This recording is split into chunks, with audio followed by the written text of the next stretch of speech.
മോൾക്ക് ചായ വേണ്ടേ? ദാ.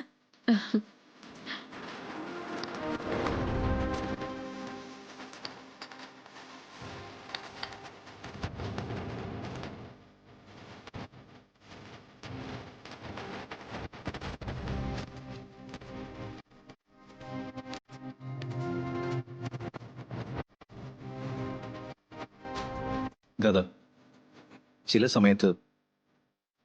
സമയത്ത് മാത്രം താൻ എന്റെ പഴയ ഗാഥയാവും. ഏത് പഴയ ഗാഥ?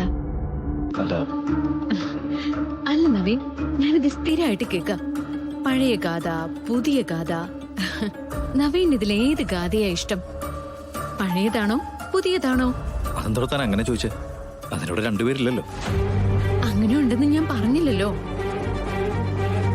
സി നവീൻ, എന്റെ രീതികൾ എങ്ങനെയാണെന്ന് നവീൻ ആദ്യമേ മനസ്സിലായിട്ടുണ്ട്. പരസ്പരം ഒരുപാട് മനസ്സിലാക്കലുകൾക്ക് ശേഷമാണ് നമ്മൾ പ്രണയിക്കാനൊക്കെ തുടങ്ങിയത്. ഓർമ്മയില്ലേ? അതിന് ഞാനിപ്പോ എന്താണോ അതായി നിൽക്കാനേ എന്നെ കൊണ്ട് പറ്റൂ. അല്ലാതെ എനിക്ക് മുന്നിൽ ഒരു ഡിസൈൻ ഒക്കെ വരച്ചു തന്നിട്ട് ഇതാണ് ഞാൻ ഉദ്ദേശിക്കുന്ന ഗാഥ, ഇങ്ങനെയാകണം എന്നൊക്കെ പറയുന്നത് ഒരുമാതിരി മെയിൽ ഷോവനിസ്റ്റ് സ്ഥിരമായി ചെയ്യുന്ന കാര്യം. ഇതിലെന്ത് മെയിൽ ഷോവനിസം? അത് തന്നെയാണ് നവീൻ. അക്കാര്യത്തിൽ എനിക്ക് ഒരു സംശയമില്ല. നവീന്റെ ഇഷ്ടങ്ങൾ പറയാ, ഇവിടെയുള്ളവർ മുഴുവൻ നവീന്റെ ഇഷ്ടങ്ങളാണ് ശരിയെന്ന് വ്യാഖ്യാനിക്കാം. അങ്ങനെയാണ് ഞാൻ പൂർണ്ണമായിട്ടും തെറ്റുകാരിയാവുന്നത്.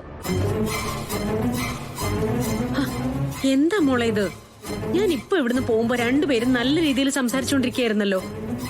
എന്നോട് സംസാരിക്കണമെങ്കിൽ എന്നോട് സംസാരിക്കണം. അല്ലാതെ മനസ്സിൽ ചില തോന്നലുകൾ വെച്ച് അങ്ങനെയാവണം ഇങ്ങനെയാവണം എന്നൊക്കെ പറഞ്ഞാ എന്നെ കൊണ്ടൊന്നും പറ്റില്ല.